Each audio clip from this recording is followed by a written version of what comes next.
Hello mga kamix! Welcome sa ating YouTube channel. For today's video ay nagluto ako ng salpikaw, beef salpikaw. Ayan.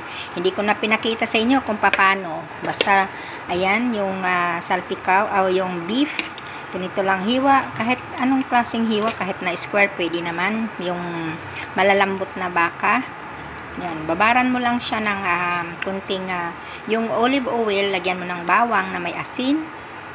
Tapos yun ang ibubuhos mo dito, tapos ipiprito mo siya ng konti, at yung bawang naman ipapa crunchy mo.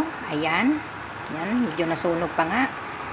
At pag ito ay nasa plato na, ilalagay na natin to sa plato. Maya maya ay iyan ilalagay mo sa ibabaw.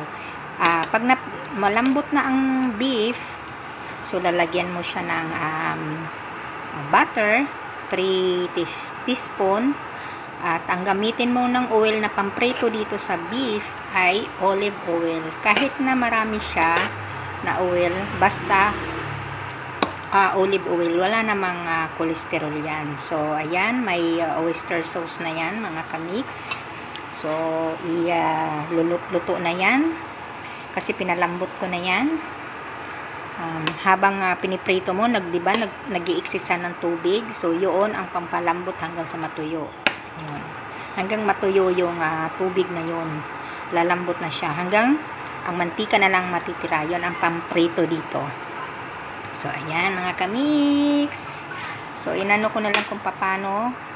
Sinasabi ko na lang kung anong ginawa ko. Basta, binabad ko sa olive oil na mayroong bawang na binabaran. Huwag mo isama dyan ang bawang kasi papait siya habang piniprito mo yung beef. So, ganyan na lang. Yan, ganyan ang aking paliwanag mga kamix. Yan, luto na yan mga kamix. Ihahain na natin yan. At ang aking terno sa aking niluto ay ito. Luto na din. Ito ay ampalaya kong karne. Beef din yan. Yan, beef din ang hinalo ko. 'Di ba karamihan itlog ginisa at nilalagyan ng itlog. Sa akin hindi. Karne na beef para maiba naman ang ating gulay. Kasi lagi na lang ang gulay ay nilalagyan ng itlog ng ampalaya. So, yan lang po mga kamix. Thank you for watching. Bye-bye. Mwah, mwah, mwah.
Yan po ang ating beef salpikaw, mga kamix.